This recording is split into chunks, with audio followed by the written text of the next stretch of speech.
Welcome to Faith Positive Radio with Dr. Joey Fawcett, the Christian business coaching conversation that increases your faith with greater joy at work so you love God and others more. Dr. Joey interviews Christian business professionals just like you to discover their secrets for working faith positive in a negative world. Welcome to Faith Positive Radio with Dr. Joey Fawcett. Faith Positive Nation, we're told to minister to others in the workplace, right? But do you ever scratch your head and wonder, how do I do that? I know I certainly do at times, trying to find the best way, the most appropriate way to reach out to somebody, because invariably there's a coworker who has an aging parent who's going through something, or God forbid, a child who's facing a terminal illness or something like that. So we know that we're supposed to bear one another's burdens, right? And we know we're supposed to love our neighbor. So how do we do that in the workplace? What's the most appropriate ways to do that? Well, today's guest is going to help answer that question, Faith Positive Nation. She is the author of this amazing book called Alongside. That's right, you drawing alongside of your coworkers and neighbors and other people to minister to them in the name of Jesus Christ. And of course, you and I, Faith Positive Nation, do that in the workplace, right? So the author is here with us today. Wow, it gives me a great deal of privilege and pleasure to introduce to you Sarah Beckman from her lake house in Minnesota. Welcome, Sarah. We're glad you're with us today. Thank you. I'm so happy to be here. Thank you for having us. Well, this is something we all face in Faith Positive Nation, right? We're in the workplace. We know we're supposed to minister. We want to minister. But sometimes we just don't know what to say or do. Your amazing book Alongside helps us with that. So what's the biggest piece of advice you'd give to anybody who's trying to minister in the workplace to somebody who's going through stuff? Well, don't be afraid. Are you an angel? Because that's the first thing angels always say when they show up in the Bible, right? Well, don't be afraid. I don't see a halo today, but some days. I hear you. But don't be afraid. What are some of the things that we're typically afraid of in the workplace in ministering? I think that what happens is that we definitely want to care for people that we know in our workplace, our life, our family, our neighborhood, wherever it is. But we just tend to have a confidence problem. We don't exactly know what to say or do. So then oftentimes we do nothing, which is really puts a chasm in the relationship. If you don't reach out in a time when someone really needs you, they expect you to do something, right? And so when you don't, and especially if you're a Christian and maybe they're not, as far as you can determine, so to speak, but it's really just, we do have to shine the light in the dark place, because if we don't, who will? Yeah. So that, I think, is the biggest issue that we face is, people want to say, well, I'm not good at that stuff, or is it appropriate in the workplace for me to talk about their personal things? Well, they're thinking about it. They're living it. They're doing all of it. Yeah. It's not like you can pretend it's not happening. Well, it's not like you can divide yourself into two different people. Like I'm leaving the parent I'm the child and my parents aging. I'm leaving my problems. I just put my aging parent in a nursing home this weekend. And then I come to work on a Monday. It's not like I can leave that adult child outside and then come in and be somebody else. Yeah. I might be sitting at my desk staring off, or I might be crying or short-tempered, or something's going on with me. What do I say to somebody who's dealing with a coworker who's having that kind of experience? Yeah, I think that the first important thing is to be brave enough to just ask, I sense something's different. Are you okay? Do you want to talk about it? Or if you know. And so there's a really valuable notion in Alongside, which is about relationship tiers, meaning levels, not like crying. Okay. T-I-E-R, relationship tiers. And because you're not looking at it in print, I always have to say this when we're talking about it, because people are like, tears? Why are we crying? Yeah. Right. So relationship levels help us to know what's appropriate and what's not. So if you're really close to a coworker, like we're going to lunch together every day, we work on all our projects together, we're a tier 1 or 2, but maybe you just know someone in the office that you interact with occasionally, but they're more like a tier 3. So the first thing to do is assess your relationship with them so that you know what's appropriate. And then sort of throughout the book, I've woven together what's appropriate based on how close you are. So if you're the boss and you're the big guy, the big gal, and you don't really interact with someone a lot, like it's appropriate to say something, but not like expect them to give you just like a ton of personal details, you know? But if you're their friend or their, you know, cubicle mate, you know, or any of those things, you're together and you're really each other's people, or you are constantly in proximity with each other, you need to be courageous enough to say, I don't feel like things are, you know, you don't seem like you're the same as normal. Are you okay? You know, that is really important. So this relationship level helps us know our place. And when we know our place in their life, then we know how to respond and what's appropriate based on how close we are to them. Okay. So intimacy and proximity make a difference. And the closer I am in both, the more, well, I guess I have relationship credibility to really speak into their lives and say, hey, you don't quite seem to be yourself today. What's going on? Or if they're really close, you can look at them and just say, what's wrong with you? Exactly. So like a what's wrong with you from a tier 3 or 4 is completely inappropriate. Right. But a 1 or 2, it's almost like, what if you didn't notice that something was wrong? Then it's sort of this breach of friendship. Like, well, I thought you were my friend and you didn't even come to me or say anything or notice or pick up my signals or whatever it might be. You know, so we have to realize that there is some onus on us. It's not just that person to come to us, that we have to try and be a good friend. We have to try intentionally to be alongside. We have to try to carry one another's burdens. And sometimes that requires bravery and reaching out of the box, especially in the workplace.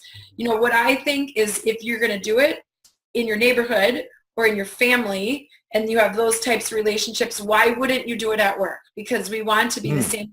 We want to have the same integrity inside and out of the workplace. I like that tier, T-I-E-R, in determining intimacy and proximity, which gauges my response to what I observe, because that really is a great antidote to fear.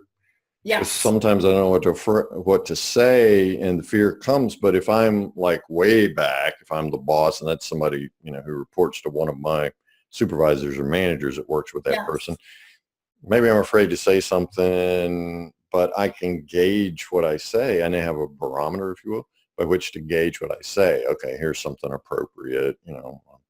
Right. I'm thinking of you and your family. If there's something we can do to make your job easier or a way that we can provide help or assistance to your family, please let us know.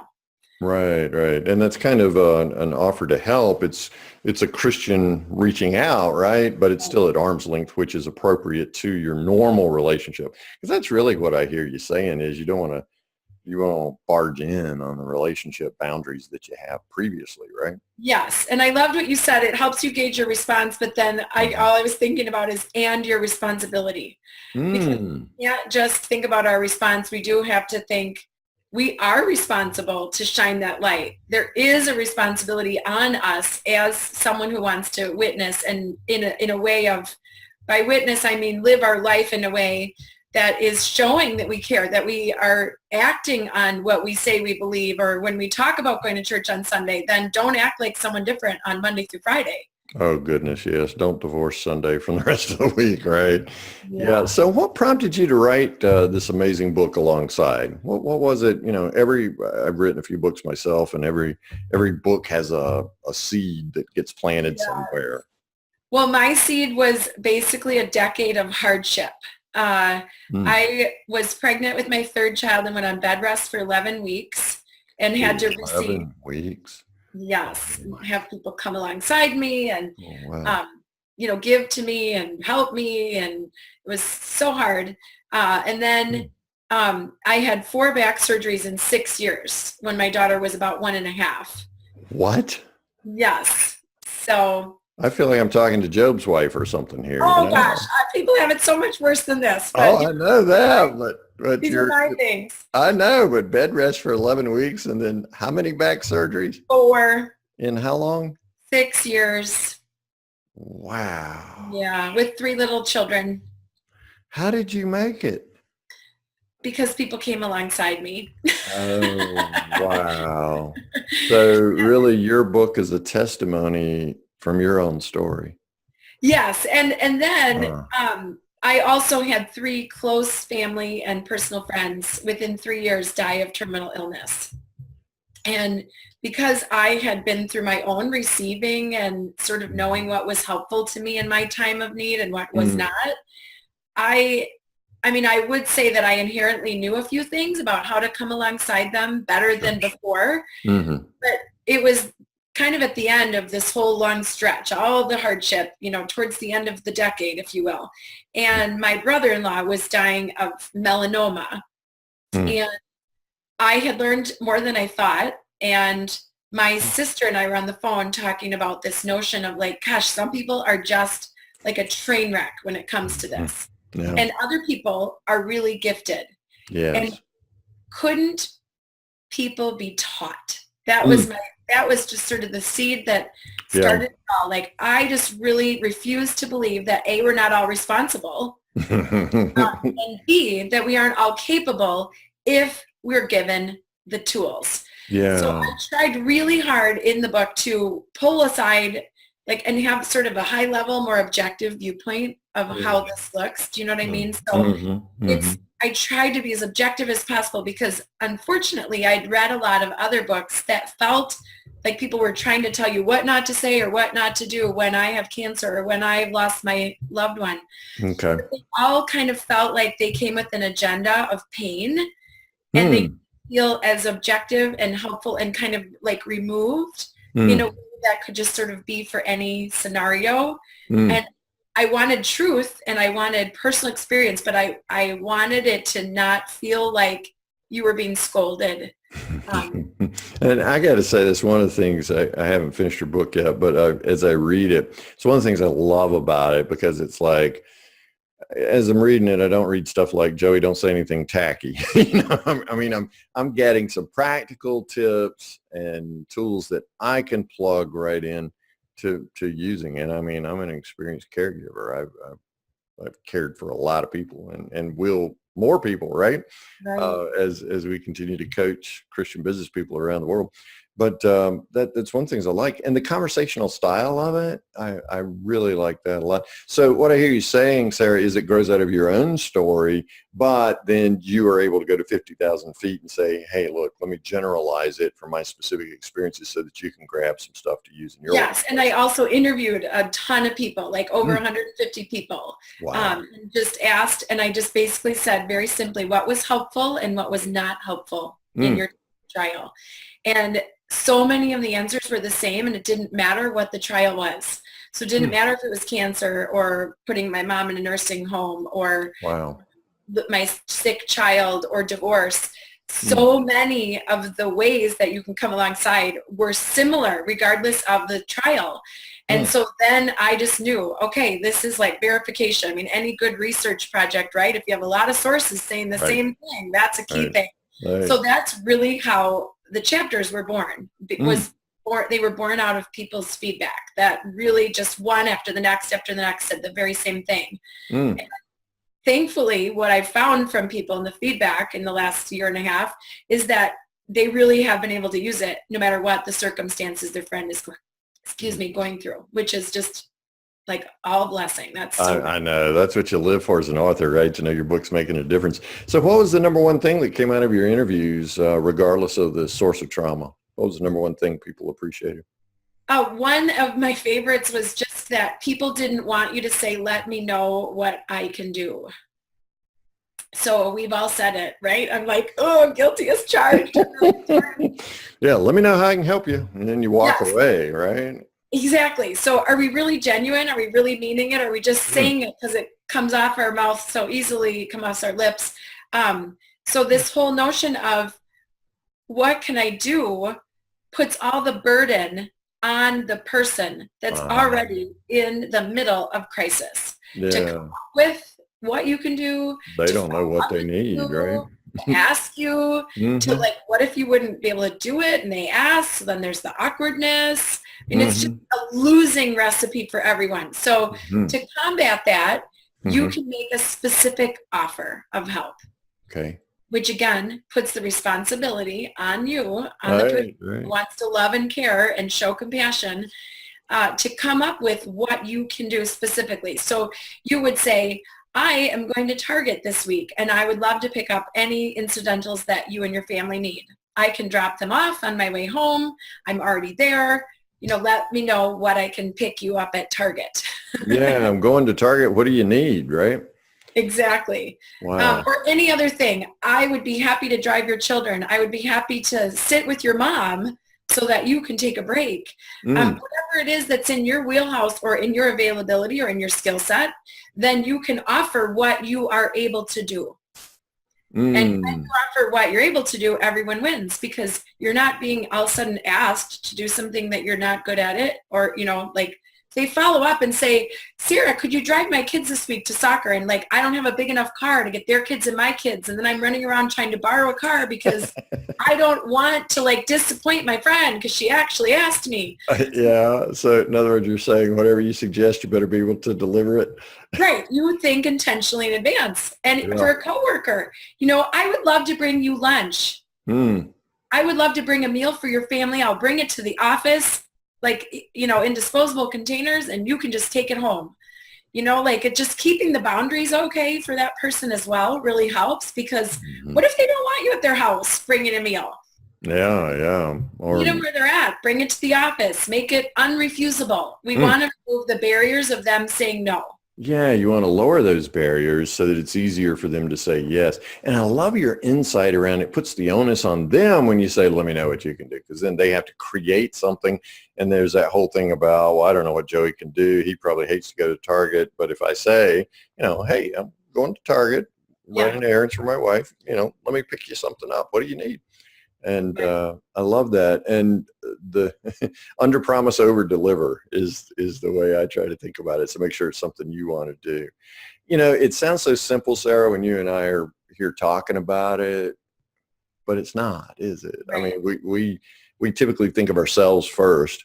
And I know Jesus tells us to bear one another's burdens, to love your neighbor as yourself. But when you ask somebody, let me know what I can do for you, I'm really thinking more about myself, aren't I? Yes. And of course, I wrote a chapter just for all of us that feel that way, which is called It's Not About You. I know. How did you like that setup to that chapter? Was that I loved cool? it. Oh my gosh. My family and I, we have a running joke about, it's not very nice, but sometimes when people are just all about themselves, we just kind of wink and go, chapter 2. Yikes. It's not about you. It's about the person you're trying to help. Narcissism is a rampant illness today, isn't it? Oh, it's just so hard. And so we worry about what happens when someone does not text us back, or if they don't give us an answer when we've made a specific offer, or if we reached out with some personal way and they didn't respond the way we thought they should. We need to give so much grace. Oh, give them a break. Remember that they're in the middle of trial and crisis, and the standard rules don't apply, and they're not going to be the same type of friend that they were yesterday than today, when they are now all of a sudden immersed in this conflict, crisis, trial, life-changing event.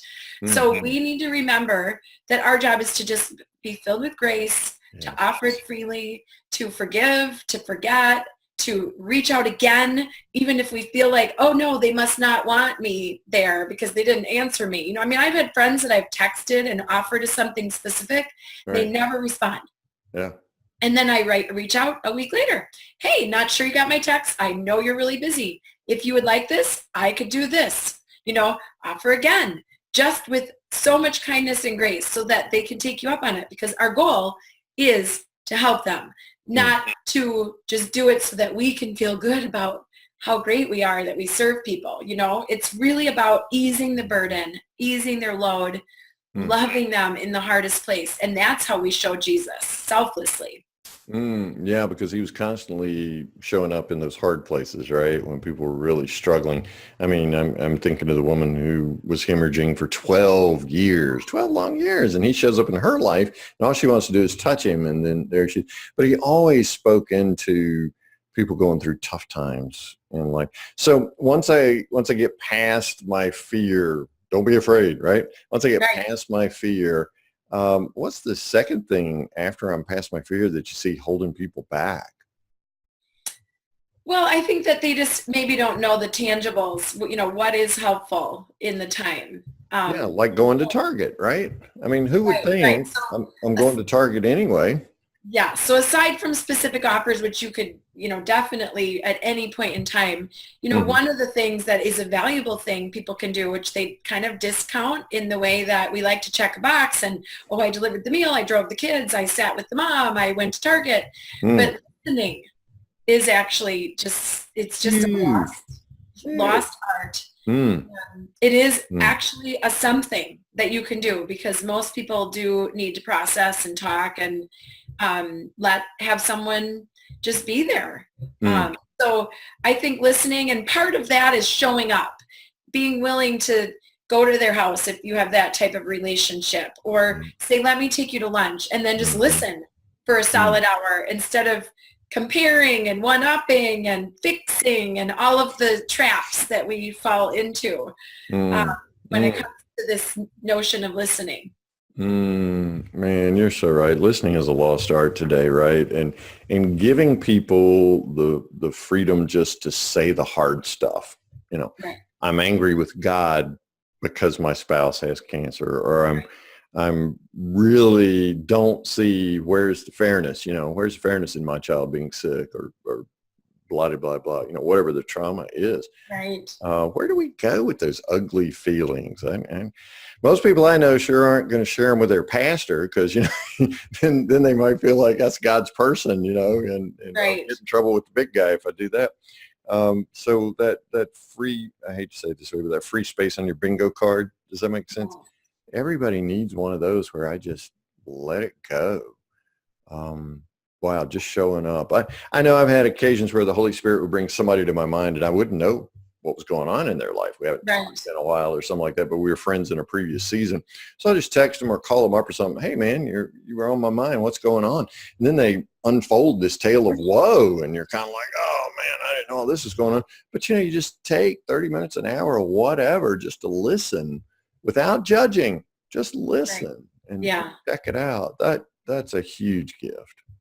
Well, yes. And so I love what you said, number one, about no judgment and no fixing and all of the things and whatever time is required. But I think that what happens when we listen to someone is that we receive their burden just for a short time. They can just sort of say, I mean, this is literally what I think it does mean to carry someone's burden, is to say, I'm willing to sit in this hard space with you and listen to your hard, painful story, even if it makes me uncomfortable, even if I don't know how to fix it or help you. That is the valuable thing, is just taking the burden in the grocery store, in the cubicle, in the coffee room, at the break, at a lunch hour, after work, over a beverage, whatever it is. So few people are going to be lining up to take that role of listening and being present in the hardness, because you have to sit with it and you have to just, and it's uncomfortable, but it's your gift to them, because it's even more uncomfortable for them. And I think of Job's friends, they sat for 7 days when he lost everything and said not a word for 7 days. And, then when they opened their mouth, they weren't so great. But when they said quietly for 7 days, it was a great thing. They did. And then when they finally spoke, they said everything they were thinking and shouldn't have said, right? Exactly. Keep your mouth shut and zip it. I love what you say about the spontaneity of listening, because so often we think, oh, well, I need to set aside time in my schedule to call Joey and da-da-da-da-da. No. It happens in the grocery store. I mean, You're pushing your cart and you go to turn the corner and there's Betty and you haven't seen her in a while. And hey, Joey, how's it going? Da, da, da, da. And then 30 minutes later, you're like, okay, where was I on my list? Because Betty just had that need. But don't you think the Holy Spirit puts us in those places for those times? For sure. Yeah. I mean, just again, it's our responsibility to be open and stop and listen and put aside the agenda that we might have at that moment. And it's not about me getting my grocery list done and getting out of the grocery store as fast as possible. It's about I always figure it's a good day if I've had to cancel or change my plans because God had different ones. That's a good day. I love that. And I love that attitude. But I got to tell you, earlier in my life, I was not that way. If there was an interruption, and that's the way I regarded these things, Oh, yes. these God moments were sent by the Holy Spirit, for me to minister. I just saw them as interruptions to my own agenda. So narcissistic with that. It was all about me. But as soon as I realized and opened myself up to, these weren't interruptions. These were God appointed assignments, right? That I needed to step up and speak into. And that's what I hear you saying. You use the word responsibility a lot. That's our responsibility. Where does that come from? Well, literally in the word, it says that we are to love our neighbor as ourselves. And so I really hear those words, and we can just let them go in one ear and out the other if we want. Because we've heard them so many times, right? Right.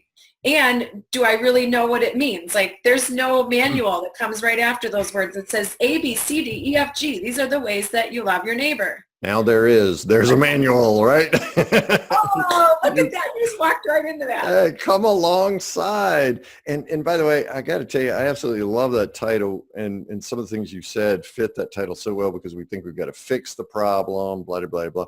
It's not ours to fix, right? Love your neighbor as yourself means you just draw up alongside of them. You walk the path with them for a little while, which means, of course, extending yourself in their situation and feeling what they're feeling for a time. But you're alongside them. God's the one who brings the healing, and God's the one who fixes these problems, not you. Yeah, and responsibility is not from me, it's from Jesus, right? And that's the thing. And so we get to decide each day if we're going to actually take him at his word and do what he said or not. And a lot of people are willing, and I was one of those people, and still there's days when I'm going to just decline that message, that text, right? When you said that it's great that I look at interruption, I really try, but there are plenty of times that I feel like it is an interruption. Well, yeah. Oh, I understand. Like when you're working on a book manuscript, right? And you've got another chapter that's due that night at 12 midnight, right? You got to go, right? Yeah. Literally, my brother just texted me the other day. He's getting divorced, and I was on deadline with my second book. And literally he was asking if he could come to my lake house. Okay, this is my private space, my sanctuary, my deadline, all of the boundaries that are good and healthy. But I was like, if you want to come, the door is open. Because at the end of the day, relationships are what matter. At the end of the day, it's a book. This is my brother. I love him. I have to practice what I preach. There's just no way I couldn't say, yes, come. Now, he didn't, but the right thing was to open the door graciously and not make it about me. And just, and I did say, I have some work to do, but, I didn't say, whatever. It doesn't matter. Right. Boundaries, I didn't make it seem like I would be completely available for 5 days or something. Right. But I needed to open the door, and we're not very close. And so that was a really big deal for me. Literally, in my family, we have relationship tears because there's 14 children. Did she say 14 children? She did. Yes. Oh, my back hurts thinking about that. I know. So he's not a tier one for me. Well, he didn't even make 14 kids. You got more than you need for a football team. Exactly. That's amazing. Now, I get your point entirely. It's not about you. And Rick Warren, thank you, Rick, really helped me with that in the purpose-driven life, with that first sentence, which just rivets attention. In fact, my business partner and I are teasing with each other all the time. If we sniff anything like that about each other, a little bit of narcissism coming through, hey, it's not about you. So I so appreciate that. Sarah Beckman is the incredible author, and obviously you got to get this book for your own benefit, but also for the benefit of those that you work with, so that you'll know what to do. It'll help you get past your fear. It'll help you be courageous. But look, this book gives you simple stuff. You think this interview is great? It is great. But let me tell you, this book is even better because it gives you lots of practical tips and strategies where you can just dig right in, and you can be Christ's hands and feet to somebody in your workplace in an appropriate way that both gives God glory and helps the person to whom you're ministering. and it helps you get over yourself too when you're Right. trying to do these things. All right. So tell us where we can get this great book, Sarah. Is it on Amazon, someplace like that? Yeah, you can get it on Amazon. You can get it at Barnes & Noble or any favorite bookseller. Just it's all the places online. But yes, everywhere. Okay. Awesome. Is there a website that we can go to as well? Yeah, you could go to alongsidebook.com. Okay. And I also have like some resources there. I have a video Bible study that you can do for 6 weeks there. I teach about it, and Okay. there's like group package books and all those things. Like and there's a great discussion questions if you want to do it with a small group at work or church, and then just help you minister even more at work. Wonderful. And I think there's another website, sarahbeckman.org, right? Yes. Okay. Yep. sarahbeckman.org. It takes you to all of the places. Wonderful. So it's alongsidebook.com and sarahbeckman.org. And both of those are in your episode copy, Faith Positive Nation. So you can pick that up whether you're watching on YouTube or listening to it on iTunes or Stitcher Radio, someplace incredible like that. So Faith Positive Nation always wants to know from our guests, Sarah, about their favorite Bible verse. Yes, I know. It's hard to have one. But have you got one favorite Bible verse? I totally do. It's sweet. the hands down, always the number one choice for me. It's Exodus 14:14. And I love verses that have 14 because I am the 14th child in my 14. You are the baby of those 14 incredible kids, right? And I can't even tell you, like, I'm sorry for everybody else in the world, but all the good verses are 14. Like, literally, they are all so good. But 14:14 is even more special, and it's the Lord your God will fight for you. You just only need to be still. And in my times of trial, in all of the months and months, compounded together of me sitting in my bed, waiting, receiving help, being helpless, the pain, the trial, the struggle, all of it. The Lord will fight for you. And I'm a doer, I'm a mover and a shaker. And for me, it's about remembering that I can certainly have my part in it, but God is so in charge of it. And I got to sit down and be quiet and let him fight for me. There are a whole lot of us Marthas in the world, aren't they? Well, we need to be more like a Mary. So let's just be still and let God be God. I love it. Sarah Beckman, you certainly won my heart, and I know you won the hearts of Faith Positive Nation. They will benefit greatly from getting this book and also from this interview. And we just appreciate the gift of your time today because you said you're working on your second book, and so you took time away from the writing process to talk with us today. So just pray God's blessings on you, upon those amazing 13 siblings of yours, upon your incredible husband and your beautiful children. We just thank God so much for this time together today and pray his blessings on you. Oh, thank you, Joey. I'm so delighted to be here. What a great time. Thank you. Thanks for listening to Faith Positive Radio, the Christian business coaching conversation that increases your faith with greater joy at work so you love God and others more. Suggest guests and ask questions when you email Dr. Joey at info@getpositive.today. And be sure to get your free gift of the 5 positive business conversations to have today coaching program at getpositive.today. Until next time, may God bless you with everything your heart can hope for and more than your mind can imagine.